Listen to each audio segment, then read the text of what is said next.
بورنموث بإمكانهم تأكيد ذلك.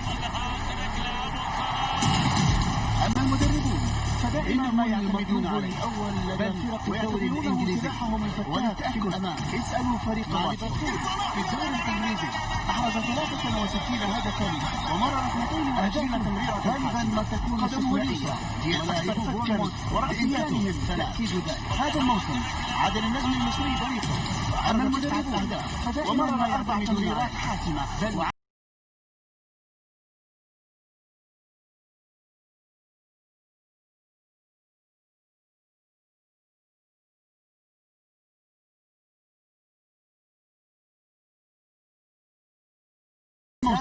عاد النجم المصري بريقه فأحرز خصمه أهدافا ومرر 4 تمريرات حاسمة وعاد ليضرب بقدمه. أما أهدافه فهي تشكيلة يمكن صلاح أن يقدمها لأي عاشق للفريق.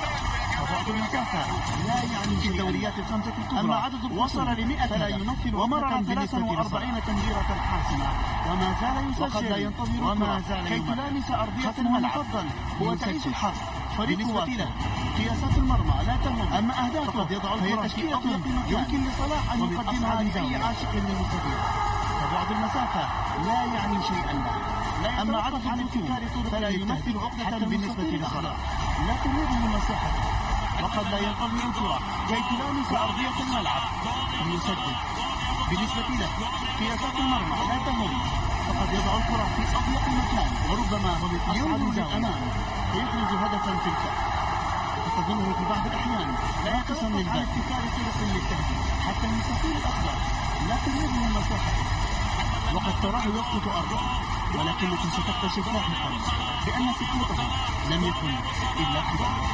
إنه بكل بساطة وربما ينظر للأمام فيحرز هدفا في الكأس. فتظنه في بعض الأحيان راقصا للبال.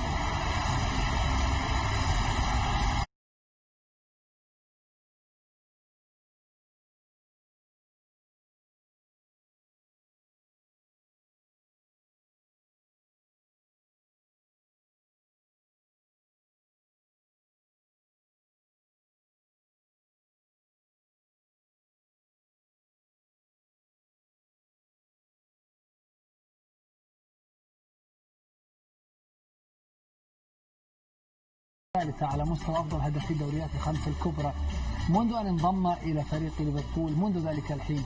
وحتى الآن وصل صلاح إلى 88 مباراة سجل فيها 63 هدفا، يأتي بعد ليفاندوفسكي الذي سجل 69 هدفا في 78 مباراة، وليو ميسي الذي سجل 82 هدفا في 81 مباراة، متفوقا على إيموبيلي وكذلك على كريستيانو رونالدو. من الحديث عن صلاح ستيف دعنا نتحدث عن التشكيلة التي اختار السيد يورجن كلوب أن يبدأ بها في هذه المباراة. بأن محمد صلاح بالتأكيد يقضي مسيرة رائعة مع ليفربول حتى الآن. الكل يتوقع أن يسجل دائما أهدافا بطرق مختلفة ونحن نرى بأنه يقدم الكثير. أما بالنسبة للتشكيلة فإننا نرى بالتأكيد مساندة كبيرة. أليسون بيكر ليس بالمفاجأة ولكن هناك مفاجآت أخرى. عندما نمر بالفشيء نعم نعرف جميعا أن هناك ماتيب فان دايك بالتأكيد ولوفرن لديهم بعض الصعوبات، لذا ميلنر هندرسون غوميز وروبرتسون بالتأكيد.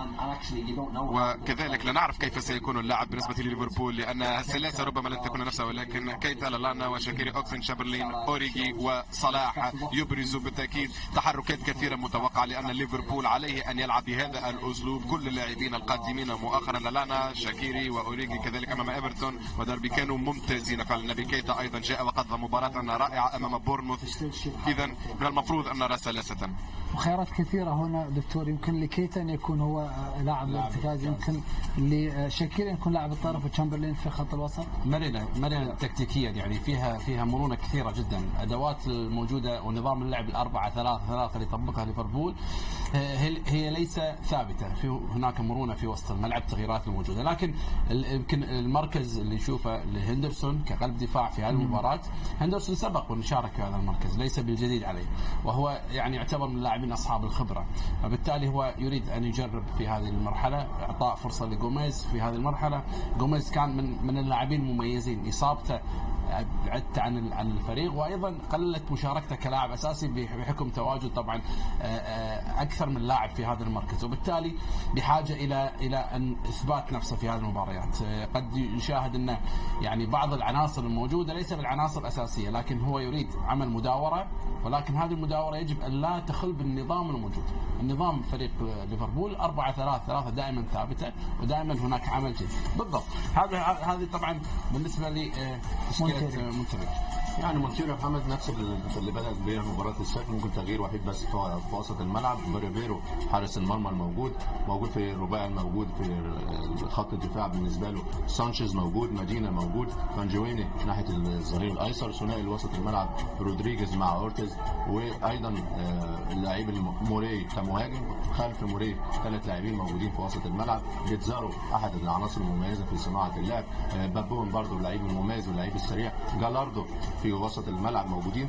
فريق انا بشوفه فريق هجمه مرتده، يعني نسبه الاستحواذ كان في مباراه السد كان 38%. قدر يعمل هجمات خطيره، يعمل هجمات مرتده سريعه بالنسبه له. انطونيو محمد لازم يكون واقعي، الواقعيه بتقول ان لازم يدافع كويس الدفاع ويلعب مباراه مثاليه بدون اخطاء، واشوف ان هي هتبقى مباراه صعبه رتمها اسرع واصعب بالنسبه على مونتيري.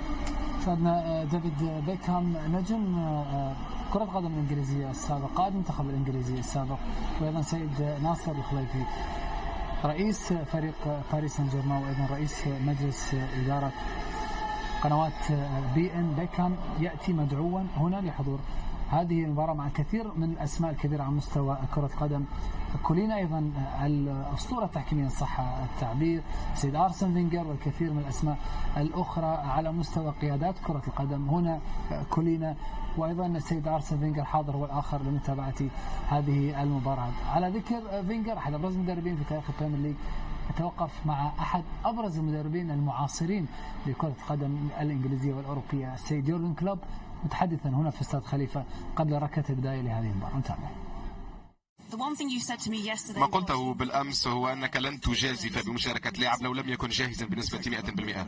نعم بالتأكيد لا يوجد أي مجازفة يمكن أن نتخذها، هذا لا يوجد النقاش أصلا. بالتأكيد نحن نحاول أن لا نجازف، نحن هنا الآن في قطر بالتأكيد، لذا نحن نتمنى بالتأكيد بأن يكون الكل جاهزا، ولكن أعتقد بأن هناك تحسن، ولكن بالنسبة لليلة لا مجازفة. كذلك ما قلته هو أنك لم تأتي كل هذه المسافة كي لا تبذل مجهودا وتقدم عرضا جميلا. قمت بالتغييرات أيضا في التشكيلة. نعم نحن نعرف بأننا نحتاج إلى لاعبين أكثر جاهزية جسدية، بالتأكيد نواجه خصما جاهزا دون أدنى شك. لذا بالنسبة للتشكيلة اليوم الكل يجب أن يكون مسؤولا ويعمل في الدفاع والهجوم، لأننا لدينا بالتأكيد لاعبين من صبغة دفاعية أمامنا. لذا أنا متحمس جدا بهذه المباراة، ورأيت بالأمس كذلك لاعبين يلعبون بشكل ممتاز هجوميا. كان هناك الكثير فعلا من الأشياء الإيجابية التي رأيناها، وأعتقد أن الأمور يجب أن تكون هكذا. أنت ترتدي قميص ليفربول، لذا يجب أن تكون عند المسؤولية وعند مستوى التوقعات، وهذا ما فعله اللاعبون بالأمس وما يجب فعله الليلة. حظا سعيدا، شكرا. يورجن كلوب. سنذهب إلى فاصل قصير، نعود بعده بإذن الله تعالى. ابقوا معنا مشاهدينا.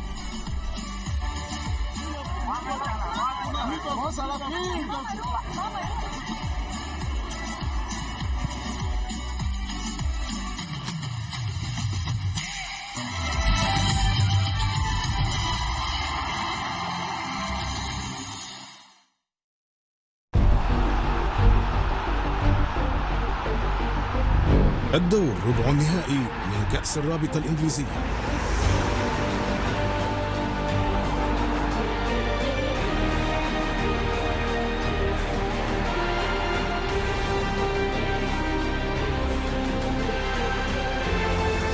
اليوم حصريا على قنوات BN سبورتس. مساء استثنائي نتوقف معه مباشرة لنستعرض ما جاء من لقاءات تفاعلات قبل وخلال مواجهة أبطال القارات في كأس العالم للأندية فيفا قطر 2019 ضمن برنامج BN اليوم على قنوات BN سبورتس.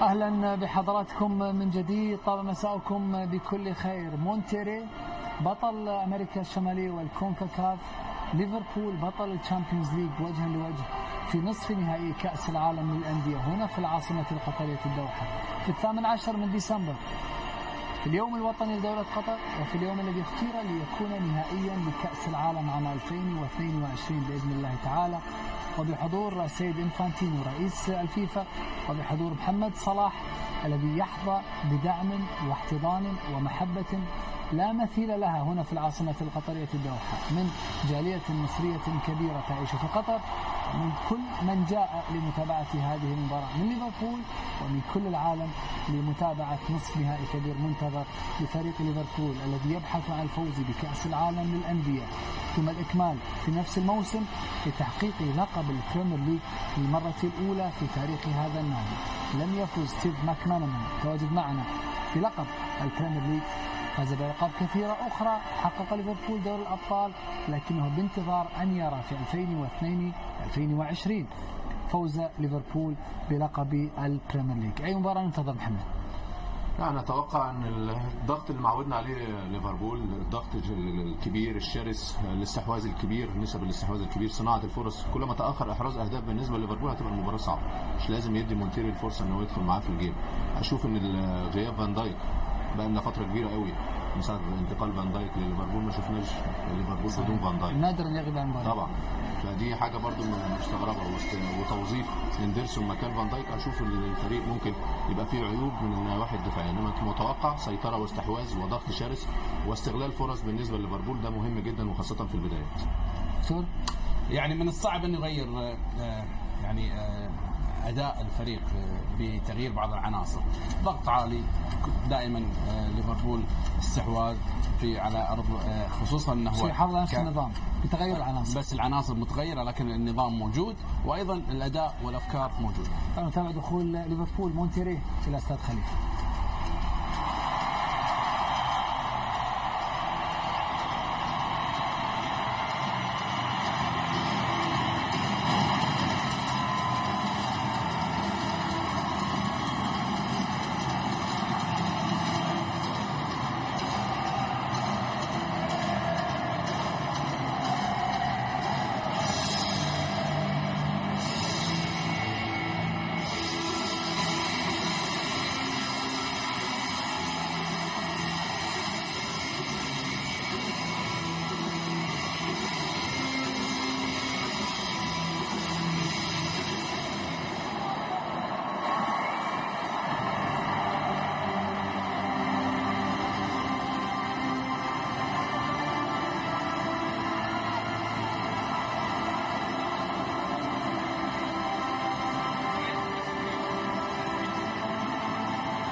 هكذا إذن استقبلت العاصمة القطرية الدوحة جماهير استاد خليفة فريقي مونتيري المكسيكي وليفربول الإنجليزي. بقي نشكر ضيوفي الأعزاء ستيف ماكمانامان نجم ليفربول سابقا، دكتور طارق الجراحمة محلل بين سبورتس نجم الكرة الكويتية سابقا، وكابتن محمد أبو تريكة نجم الكرة المصرية سابقا محلل بين سبورتس. سنلتقي بهم بإذن الله بين شوطي المباراة.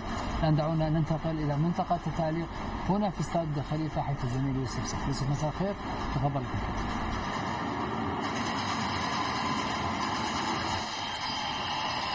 مرة أخرى شكرا للزميل محمد سعدون الكواري ولضيوفه الكرام. سيداتي آنساتي سادتي أيها الأحبة في كل مكان، أجواء رائعة جميلة استثنائية مونديالية تسيطر على ملعب استاد خليفة الدولي فالكبير الأوروبي. وصل إلى العاصمة القطرية الدوحة وقائده هندرسون وصل إلى الدوحة، ومحمد صلاح وصل إلى الدوحة، وليفربول في استاد خليفة الدولي في النصف نهائي الثاني لبطولة كأس العالم للأندية. يظهر أمامك بطل أوروبا للمرة الأولى هنا في العاصمة القطرية الدوحة، في أجواء جميلة كأنك بالفعل في كأس العالم للمنتخبات. هذا المشهد اللي أشاهده أمامي، الحضور الجماهيري حوالي 40,000 متفرج أتوا من العرب، من القطريين، من المصريين، من الإنجليز، من مختلف الجاليات. من أن في قطر حوالي 550 من الجالية المكسيكية المقيمة في قطر.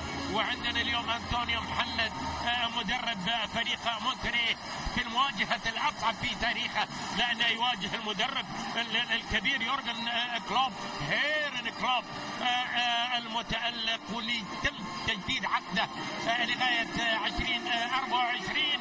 المشهد أيها الأحبة في كل مكان في قطر، وقد احتفلتوا بالعيد الوطني، فكل عام والجميع بخير في كل أرجاء العالم.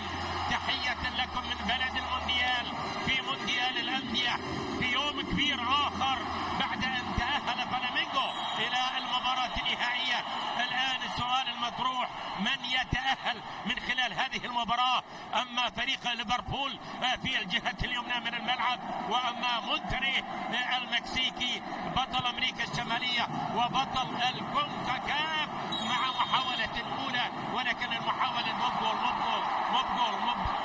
مبجول.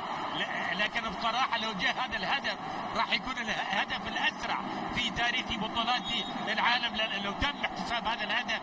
لكن يظل الحقيقة أسرع هدف في تاريخ بطولات كأس العالم للأندية.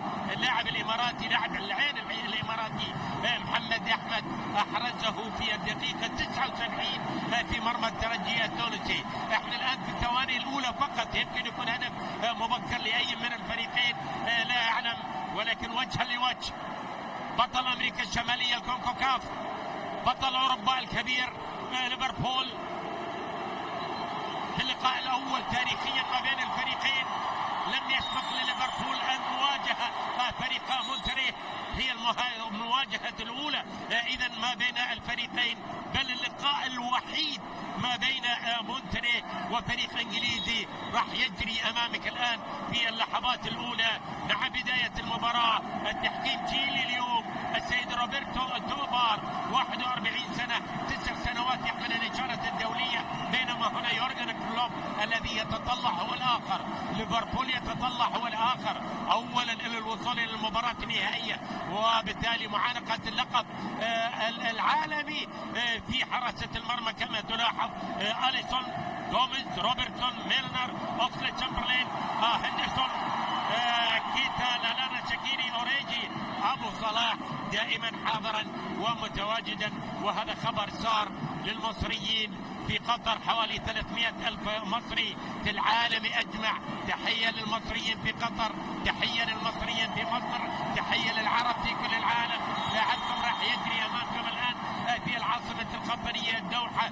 حب الحقيقة يعني متأصل عند العرب، كل العرب، لأبو صلاح الذي يجري في ملعب عربي اليوم في استاد خليفة الدولي. وأتمنى أكيد يعني احنا كعرب نتمنى والله نشوف الجول الأول مثلا من أبو صلاح، محمد صلاح الهداف التاريخي لليفربول، بينما هنا أنتونيو محمد، يعني ما بين محمد صلاح ما بين أنتونيو محمد. أنتونيو محمد الأرجنتيني من أصول لبنانية وفي أسماء كبيرة، هنا مدرب المنتخب الإنجليزي، وقد شاهدنا في شخصيات الحقيقة حاضرة كبيرة في مباراة اليوم، على رأس هؤلاء جوني أنفانتينو رئيس الاتحاد. بصراحة المشهد في استاد خليفة مغاير مغاير، حتى الطقس اليوم مغاير، شوية برد اليوم، أبرد يوم في قطر اليوم. الآن درجة الحرارة حوالي 17 درجة مئوية تحت الأضواء الكاشفة في الملعب المونديالي. يجري محمد صلاح ويجري ليفربول، وتمضي المباراة إلى الدقيقة الرابعة على يسار المشاهد العزيز في كل مكان. الفريق المكسيكي الذي يلعب في الجهة اليسرى، محاولة ليفربول ومشاركة طبعا اليوم من البداية أوريجي العالم كله يعرفه، العالم كله يتذكر العام وما حدث في أنفيلد في إياب الدور نصف النهائي أمام برشلونة في دوري الأبطال. هكذا يلعب ليفربول، هكذا يسيطر ليفربول، هكذا يتقدم ليفربول. المشهد أمامك الآن كل لاعبي فريق ليفربول في ملعب مونتري، ومحاولة أولى لمصلحة ليفربول مرة أخرى. التحول وصلت إلى نابي كيتا لكنها مقطوعة. يمكن الرسم من بدري، التسديدة حاضرة لكن الكرة تمر إلى خارج أرضية الملعب. تصور أن هذا اللاعب الرائع شاكيري عادة ما يكون احتياطيا، هو لاعب رائع جميل. البقية يعني ليفربول أتى إلى الدوحة بكل عناصره، بكل نجومه. لذلك اليوم مثلا شاكيري من البداية، بينما الفريق المكسيكي مونتري، الفريق الذي يلعب تقريبا بنفس التشكيلة الفائزة على فريق نادي السد القطري ب3 أهداف مقابل هدفين كالعادة في حراسة المرمى فرافيرو. بينما هنا يعني شوف الأرجنتيني والبرازيلي، الأرجنتيني حارس مرمى مونتري فرافيرو، وأليسون قد يكون الحارس الأول حتى في العالم، أليسون الذي يقضي السنة الثانية مع فريق يورجن كلوب. إذا فرافيرو، ميدينا، مونتي، سانشيز، جاياردو، اللاعب الذي يلعب الآن في مونديال الأندية جاياردو رقم 17 وشاهدناه عبر قنوات بي ان سبورت يلعب بطولة كأس العالم للأندية. أورتيز حاضرا، بيزارو ممتاز، اللاعب رقم 20 لأنه حصل على لقب أفضل لاعب حتى في مباراة السد. رودريغيز حاضرا، فالجوني حاضرا، بابون حاضرا، موري حاضرا، اللاعب الذي سجل، المهاجم رقم 7 الذي سجل هدف في مرمى فريق نادي السد. يسيطر على الكرة مرة أخرى فريق ليفربول. المباراة إلى الدقيقة السادسة على البداية. بطولة كأس العالم للأندية في اليومين الأخيرين، اليوم ويوم السبت القادم، من يصل إلى المباراة النهائية لملاقاة فريق فلامينغو. طبعا الترشيحات كبيرة في قطر، المحللين، النقاد، الكل يعني فيه إجماع على أفضلية وقوة ليفربول في هذه المباراة وحتى في المباراة النهائية. وصلت الكرة في الجهة اليسرى، المتابعة حاضرة من الغيني نابي كيتا اللي يلعب هنا في الجهة اليسرى. وبعد ذلك إن شاء الله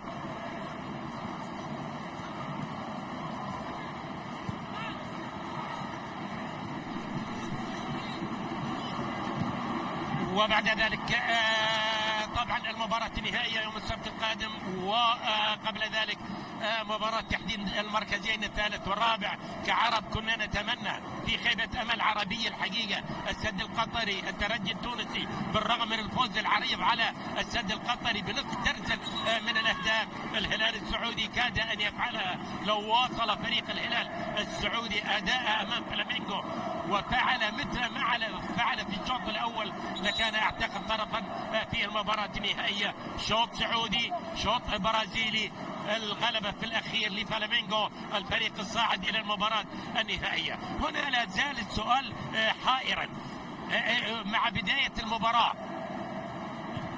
بس اعتقد ما في حيرة كبيرة لأن هذا بصلاح الآن يتقدم. تلاحظ الصيحات ولاحظ الأمنيات ولاحظ ابتسامات أبو صلاح، سعيد جدا، اللاعب سعيد جدا، يأتي إلى بيته، يأتي إلى بلد عربي، يأتي ما بين محبيه ما بين عشاقه. المأمول أنه يطرب هذه الجماهير في مباراة اليوم. فبالتوفيق إن شاء الله لمحمد صلاح.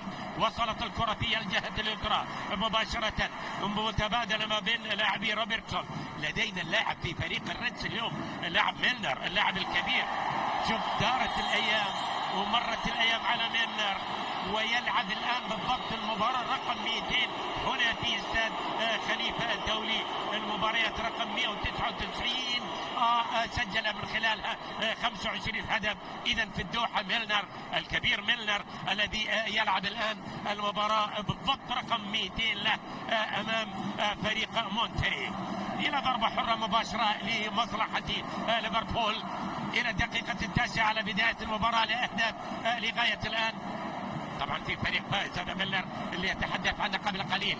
المباراة رقم 200 وهذا اللاعب اللي امامك مهاجم فريق ليفربول اللي عنده 5 أهداف هذا الموسم مع شاكيري الرائع مع المتقدم غوميز. هذا غوميز امامك يتقدم، والضربة الحرة المباشرة لمصلحة ليفربول، والمتقدم الاخر هندرسون القائد والكابتن. هندرسون يتقدم والضربة الحرة المباشرة. اللعبة تراجع كل لاعبي مونتري تحولت الى الامام لكنها مرت سريعة في متابعة هنا حاضرة.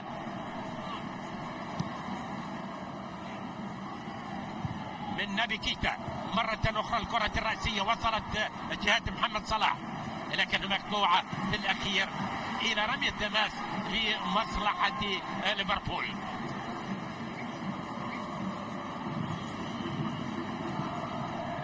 اللعبة ووصلت إلى روبرتسون.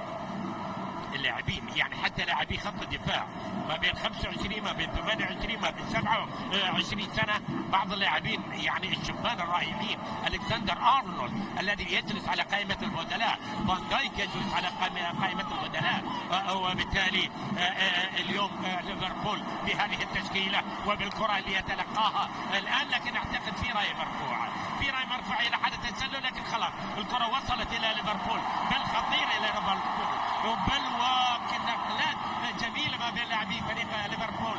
ما اكتملت المحاولة، وصلت إلى مونتري. أمنيات الفريق المكسيكي، الطموح مشروع، تصل إلى مرمى أليسون. ليش لا؟ أنت مثلا في قطر الكثيرين من المحللين يقولون لك 90% اللي ليفربول، لكن يعني فريق مونتري إذا جاز هذا الرقم يعني أنت تلعب على أمل أن تفوز على فريق ليفربول. ليش لا؟ ليش؟ لأن مباريات كؤوس ممكن جدا فريق مونتري يعمل المفاجأة. هذا طموح مشروع. لقاء رسمي ما بين الفريقين، أول لقاء رسمي يجمع ما بين الفريقين، لكن تشيلسي قبل ذلك لاقى مونتري في الدور نصف النهائي وفاز تشيلسي ب3 أهداف مقابل لا شيء. ايام ماتا، ايام فرناندو توريس اللي سجلوا هدفين من الاهداف الثلاثه مع فريق تشيلسي. لكن هنا الان فريق ليفربول الطامح الكبير الراغب بالكره التي وصلت الى محمد صلاح، ممكن جول.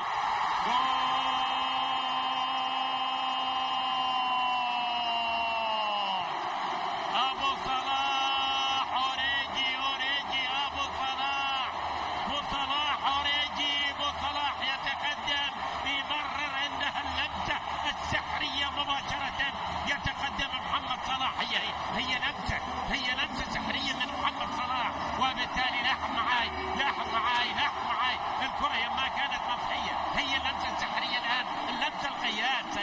يا سلام على الكرة البينية الجميلة. يتقدم نبي كيتا يتقدم، يا سلام، الكرة على طبق من ذهب من محمد صلاح. يتقدم الغاني نبي كيتا ويسجل أول أهداف المباراة لمصلحة ليفربول.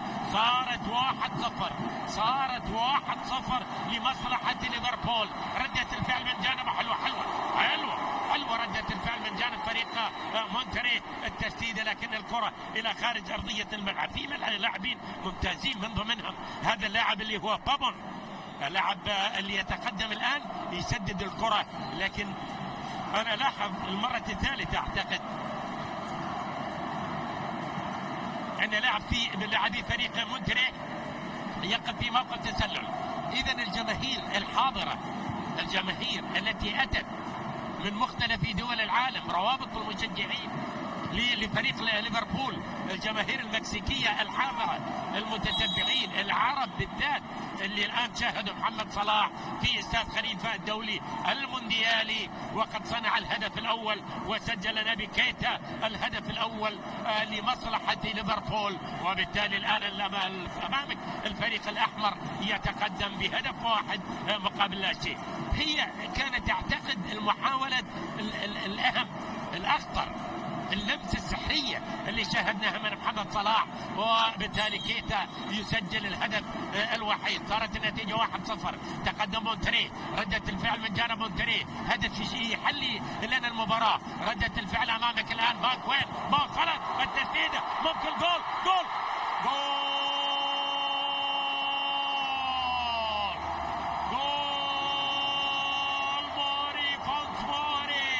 يعادل النتيجة مباشرة. كرات أمام مرمى فريق ليفربول، صدها أولا أليسون، بعد ذلك تهيأت إلى فونس موري اللي سجل هدف في مرمى نادي السد. يتقدم الآن ويسجل هدف في مرمى البرازيلي أليسون. لاحظ معي الكرة الرأسية، وبعد ذلك الكرة المقطوعة وصلت بهذا الشكل. التسديدة قوية، صدت، تهيأت. يا سلام، استقبال ممتاز. فونس موري ما أضاع الفرصة، المكسيكي ما أضاع الفرصة. مباشرة فونس موري الهداف الأول في مونتري، لأن عنده 11 هدف في الدوري المكسيكي. أبدا روض الكرة، حط الكرة، وكأنه متأكد على كيف لعبها، وكأنه متأكد أنه راح يحرز الهدف. بالتالي كان له ما أراد فونس موري. إذا يعادل النتيجة. حلوة المباراة. يعني 13 دقيقة 14 دقيقة احتاجتها المباراة النصف النهائية ما بين ليفربول مونتري.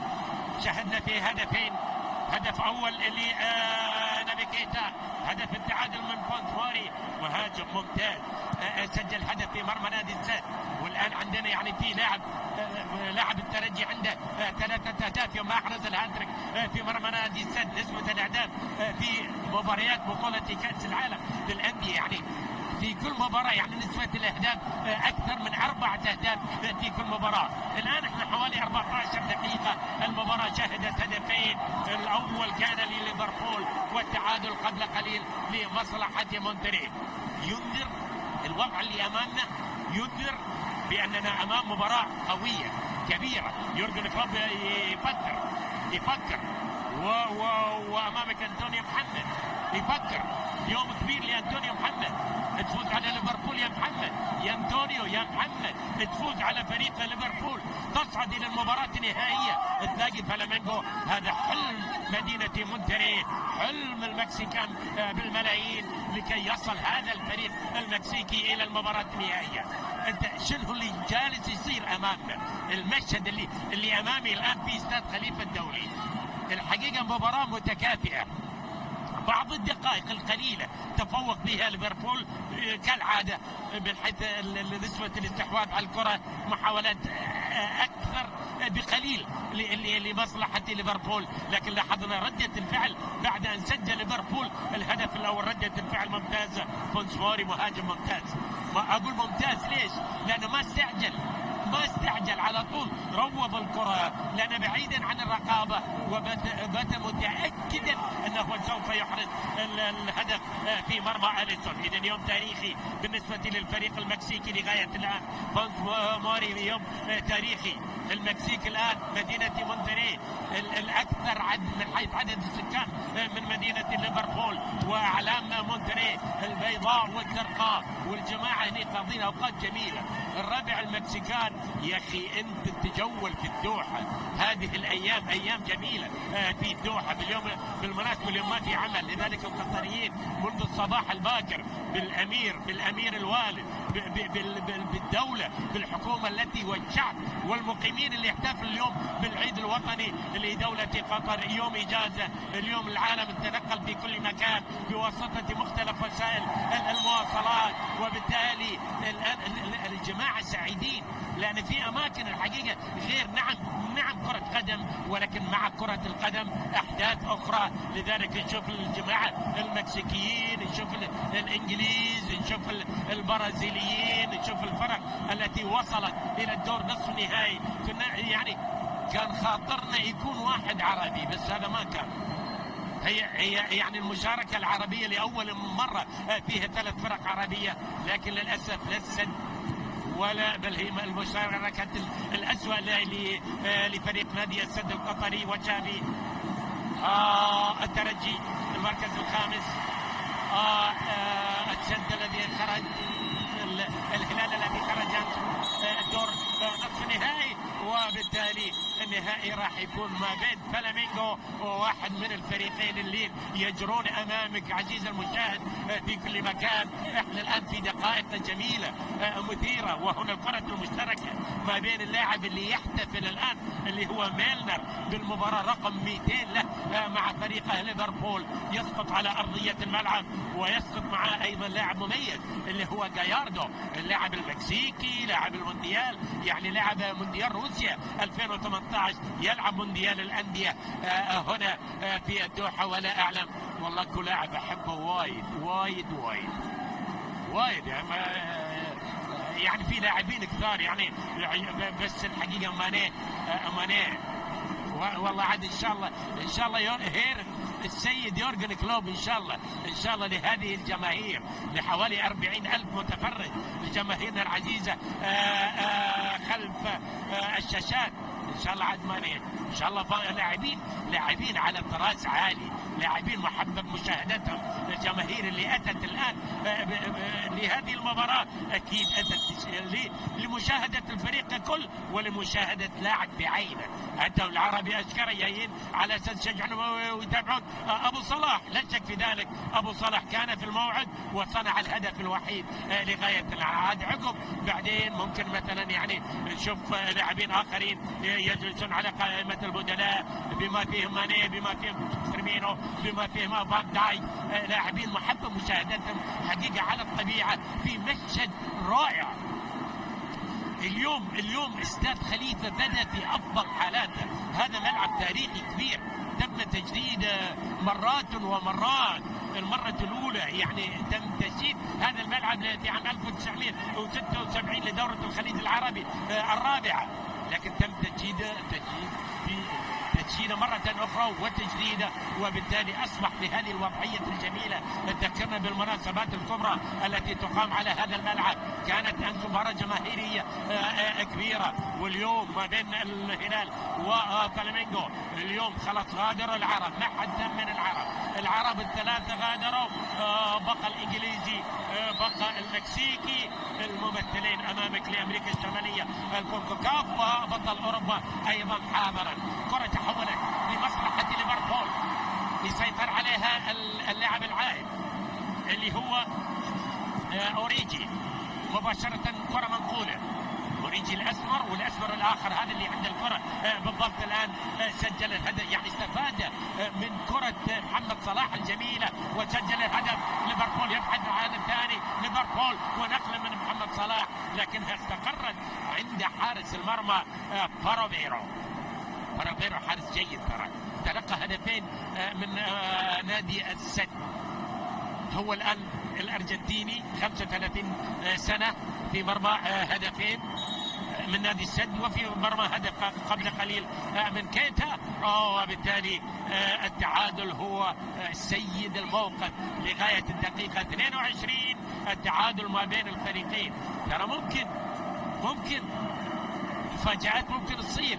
الترجيحات الأكبر كلها للريدز، الفريق الأحمر، لكن عنده فريق من العيار الثقيل. أن تكون بطل أوروبا خلاص تلعب بطولة كأس العالم للأندية، أنت المرشح الأول. ما يعني عادة النهائي يكون فريق مثلا من أمريكا الجنوبية، وقد حدث أن تأهل فلامينغو إلى المباراة النهائية. الآن يعني ليفربول هل يحذو حذو الفرق الأخرى الأسبانية على وجه التحديد في السنوات القليلة الماضية الريال وبرشلونة؟ وبالتالي الآن هذا هو السؤال المطروح. لكن الحقيقة مونتري يؤدي مباراة جيدة، يكسب احترام الجميع لغاية دقيقة 23، متعادل مع فريق ليفربول. طموح مشروع، توصل مباراة لا تعلم سجل هدف ثاني، توصل المباراة إلى وقت إضافي، ضربات ترجيح، الأمور هذه أيضا واردة. لكن محمد صلاح يمرر الثاني، الكرة اللعبة تسدد،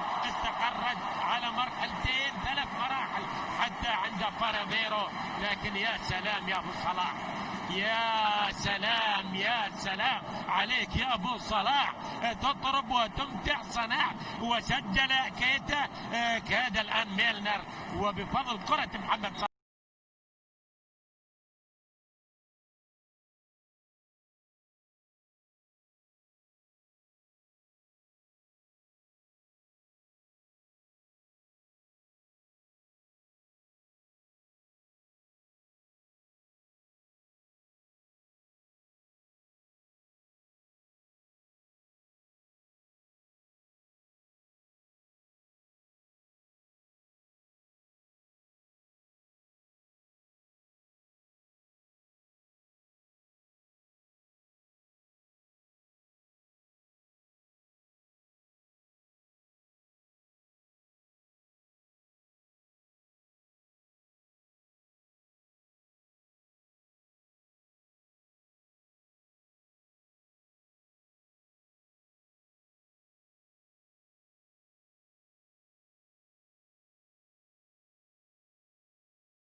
تقدم روبرتسون، 25 سنة روبرتسون، الأعمار بالذات في خط الدفاع الحقيقة، وحتى لاعبين يعني بما فيه صلاح، فيرمينو، ماني، ما بين 27 ما بين 28 ما بين 26 25 سنة، يعني المتقدم أمامك روبرتسون بسن ال 25 سنة. ليفربول ممكن يستفيد جدا من يعني باعتباره بطل أوروبا انه هو يكوش ممكن دوري الابطال حاضرا، الراهي في الدوري الانجليزي، الفارق مريح ما بينه وبين ليستر الى 10 نقاط.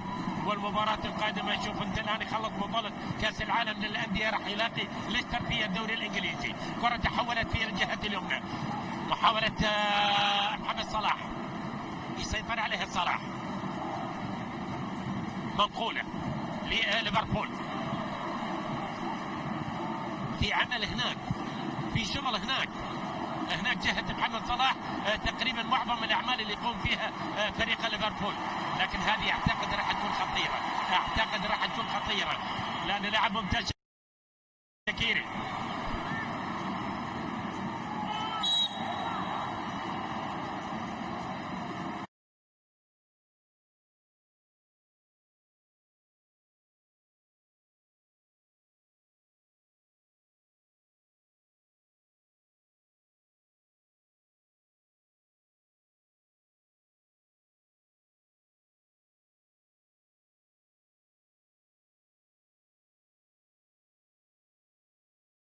الدقيقة 26 هدف لمثله، هدف المكسيكان. الحقيقة شيء ردة الفعل كانت ممتازة، وعندهم مهاجم ممتاز اللي هو فونس موري. هذا سوق كبير، المونديال سوق كبير حتى للاعبين.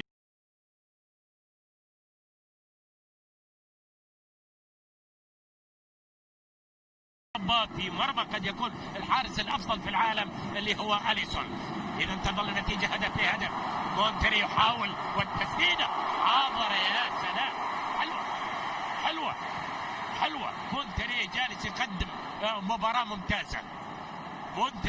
جالس يقدم مباراه ممتازه. بطل امريكا الشماليه جالس في بعض الاوقات يحرز حتى فريق ليفربول. التسديده اللي لاحظناها وردة الفعل من حارس المرمى اليسون هي الاخطر بعد ان سجل كل فريق الهدف الاول. يعني اللقطه اللي شاهدناها قبل قليل كانت هي الاخطر من لاعب ممتاز رقم 8 اللي هو فابر. ايضا خطيره لكنها سريعه. باللعب خطير ممتاز الاسمراني المكسيكي اللي متقدم في اللقطه السابقه اللي هو طبعا لاحظ التسديده ابعدها اليسون. بالتالي الفريق الازرق الابيض مونتريه يقدم مباراه ممتازه لغايه الان بعد مضي 28 دقيقه على الشوط الاول.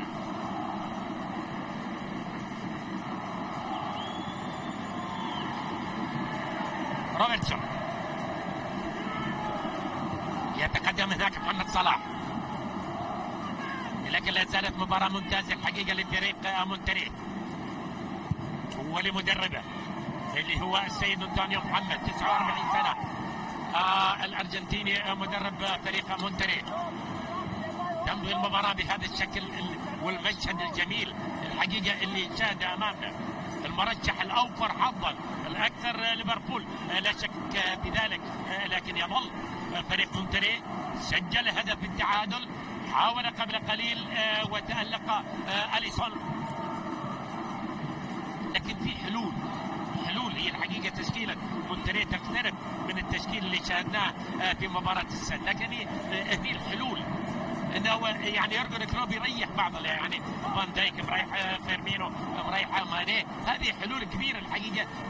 يعني اي لاعب من هؤلاء اللاعبين بالذات ماني فيرمينو ممكن يقلبون المباراه في اي لحظه من اللحظات، ولا اعتقد ان مثلا يورجن كلوب يفكر بان يعني الفريق فريق ليفربول وارتباطاته سواء في دوري الابطال الدور ضمن النهائي ومحاولاته طبعا هو يبقي فارق ال10 نقاط في الدوري الانجليزي. انت ما عليك من كاس الرابطه والخساره انت، لان فريق ليفربول لعب بفريق الشباب. وصلت الى ليفربول الرغبه الكبيره اكيد الطموح الاكبر ليورجن كلوب الجمع ما بين بطوله الدوري الانجليزي وبطوله دوري الابطال مره اخرى. هل يستطيع؟ هل يتمكن من ذلك؟ هذا هو السؤال المطروح. جو جوميز اللاعب الدولي الانجليزي لاعب شاب 22 سنه، ويورجن كلوب عنده مجموعه من اللاعبين الشباب ايضا اللي اتوا مع الفريق الى بطوله كاس العالم للانديه. نقترب من الدقيقة 30، شوط جميل الحقيقة. الدور نصف النهائي الثاني لبطولة كأس العالم للأندية. سجل ليفربول الهدف الأول، تعادل مونتريه بعد ذلك بلحظات، وبالتالي تنتهي المباراة إلى أداء عجبني الحقيقة. الفريق المكسيكي عجبني، يمكن بالثاني حتى يمكن يسجل الجول الثاني. التقدم والتسديدة، لكن الكرة إلى خارج أرضية الملعب. يتقدم يحاول مجموعة معقولة ومقبولة من اللاعبين. يتقدم جاياردو اللاعب المتألق، يتقدم في الجهة اليسرى، ولاحظ العدد اللي كان يهاجم فيه فريق مونتريه. فريق يلعب المكسيكان عادة ما يلعبون المباريات بحماس واضح. وصلاح يعدي، وصلاح يمر، وصلاح يتقدم، وصلاح والتقنية الحاضرة. الشغل كل الشغل هناك، ترى الشغل هناك عند صوب صلاح. شغل ليفربول تقريبا كله عند صلاح، كله هناك في الجهة اليمنى اللي يتقدم فيها ميلنر، يتقدم فيها محمد صلاح. كل الشغل يعني لاحظ حتى في هذه اللقطة محاولة ليفربول الكرة المنقولة، ومرة أخرى مشتركة وصلت إلى مونتريه. يحاول يبني هجوم مرتد في هذه اللقطة. اللعبة ولكنها سريعة، المتابعة حاضرة من مدافع الريد. في الأخير التمريرة مباشرة هنا إلى قائد الفريق اللي هو هندرسون. عدد هائل من المباريات، 346 مباراة في كل البطولات، وعنده 26 هدف على مدى 9 سنوات في قمصان فريق ليفربول. روبرتسون.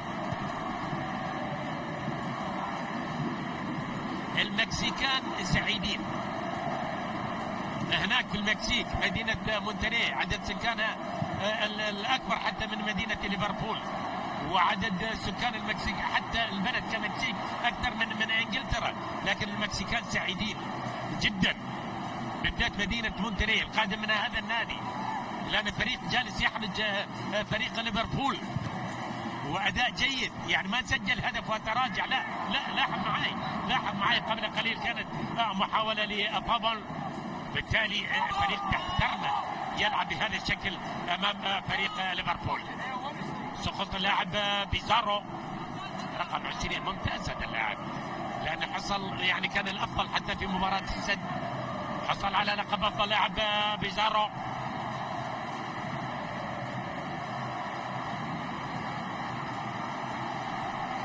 عندنا محمد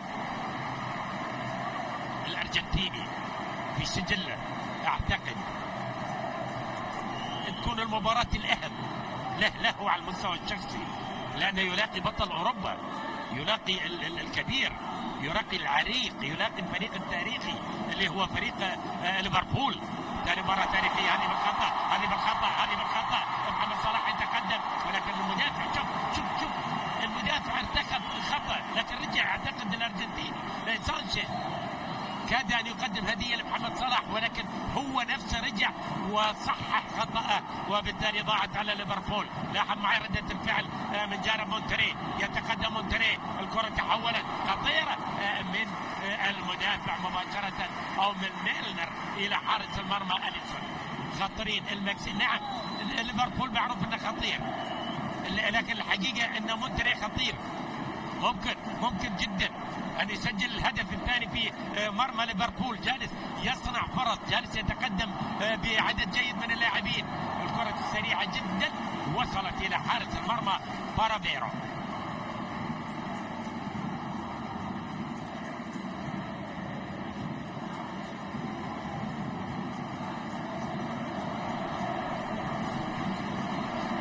محمد صلاح أكثر اللاعبين اللي حاولوا، والمتتبعين شوف الآن الضغط على محمد صلاح يتواصل. المتتبعين من عشاق الدوري الإنجليزي اللي يتابعون ليفربول، اللي يتابعون محمد صلاح يعني بشكل أسبوعي مرتين أو أكثر في بعض الأوقات، فريق ليفربول يتمنون أن والله الثلاثي الجميل، الثلاثي الرائع، فيرمينو ماني صلاح، فيرمينو ماني على قائمة البدلاء. تظل النتيجة بهذا الشكل، مثلا التعادل بهدف لهدف، أكيد تفكير يورجن كلوب بواحد بالاثنين، وبالتالي القوة الضاربة عندئذ لفريق ليفربول، وما أعتقد أن يورجن كلوب راح يفرط. الشوط الثاني أكيد، الشوط الثاني اعتقد 35 دقيقة الشوط الأول من المباراة، اعتقد بشكل عام مباراة متكافئة ما بين المكسيكان والإنجليز. وصلت الكرة إلى صاحب الهدف الأول في المباراة، إلى كيتا اللي يحول لقطة جميلة، لكن ما اكتمل، تعود مرة أخرى إلى ليفربول مباشرة. الكرة البينية السريعة، تقدم لاعب فريق ليفربول ونجاح الحقيقة.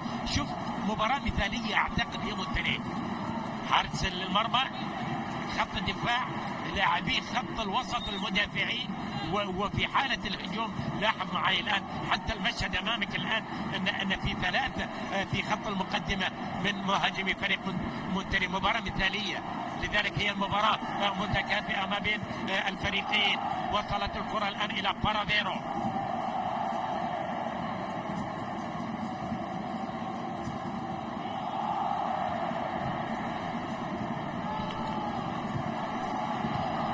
جميلة بينية خطيرة لمونتري. اللعبة سريعة، لكن الزميلة شوف ولاحظ معاي